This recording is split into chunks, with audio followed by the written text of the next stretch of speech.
Hello guys! Samahan niyo po ako na manguha tayo ng ulag, ang tawag dito sa Bicol. Pa-comment down na lang po kung anong tawag sa inyo. Basta sa English, crab tawag dyan. Ayan, kasama ko po ang aking bayaw na si Raniel. Kasama din ang kanyang anak na si Tonton at ang aking pamangkin na si GM. Ayan, nagbabike na lang po kami kasi malapit lang naman po ang aming pupuntahan. Diyan po, pupuntahan namin, diyan po sa Palayan. Ang Palayan po, yan po, nakikita nyo, napakaganda. Berdeng berde ang kulay. Diyan po sa tabi niyan, kung saan, diyan po kami mangunguha ng ulok. Naisipan ko pong manguha ng ulok dahil magagata po kami ng laing. Masarap po kasing ihalo yung ulok doon po sa ginataang laing. Paborito namin. Madali lang naman po manguha ng ulok. Kailangan lang po maghanap tayo ng butas na maliit na maaaring bahay po nila.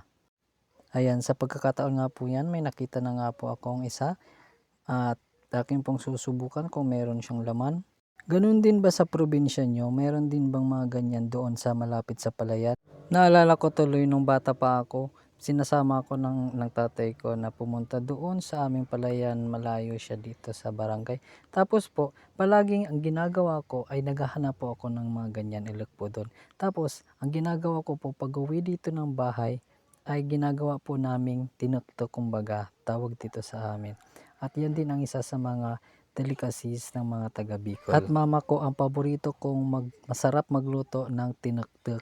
Kasi yung mga nabibiling tinuktok dito na naglalako, minsan hindi masarap. Yung kumbaga, yung ibang gata is kulang. Kumbaga, yung anghang hindi rin masarap. Tapos hindi masadong masarap yung lasa.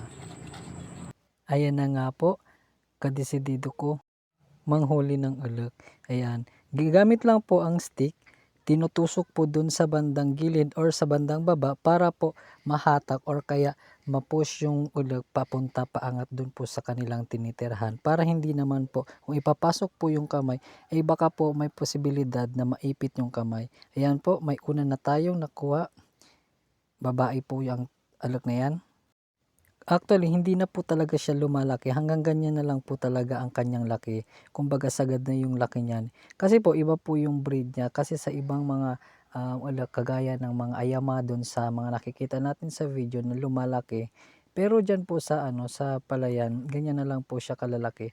Tapos po may mga nakukuha nga din po ako minsan na may mga kumbaga anak nila, para hindi po natin kinukuha dahil po para naman dumami, dahil sa mga susunod na araw meron ulit tayong makukuha.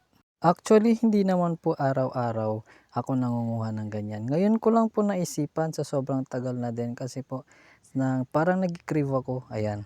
Tapos po, sa sobrang ganda po ng panahon, naisipan talaga namin na kumuha, or baka nagbabaka sakali kami na may makuha. Kaya nga, pero hindi po kami nabigo. Ayan, may nakuha po kami na mga ulok na aming ihalo sa ginataan. Kasama ko si Tonto, nakadesidido din. Ayan, kasama kanyang tatay at ang aking videographer na si JM. Lumipat na kami ng location kasi wala na kaming nakukuha doon. Ayan, pumunta naman po kami doon sa bandang gilid o kaya sa dulo para naman maghanap ng mga ulok. Ayan nga, pinalad kami sa sobrang dami. Nakaabot kami ng 11 ulok na maaring ihalo ko sa aking ginataan na aming uulamin ngayong pananghalian. At ang gulo ng aking videographer, ayan, sunod-sunod na nga ang aking huli dyan. At sa sobrang ganda at swerte ko ay sunod-sunod na nga yung nahuli. Madami pong nakakakitang dumadaan sa amin at nagtatanong sila kung ano daw ang ginagawa ko doon sa may ang gilid ng palayan. Sabi ko ay nangunguha po ako ng ulok. Akala po nila ay nanguha ako ng isda. Saan ka makakakuha ng isda dyan na puro putik? Hindi, joke lang po. Ayan, nanguha lang po ako ng ulok para mas maganda po or material, para may makontent naman po tayo sa ating vlog. Sinabihan ko ang aking pamangkin, ang aking videographer, na i-focus sa aking video.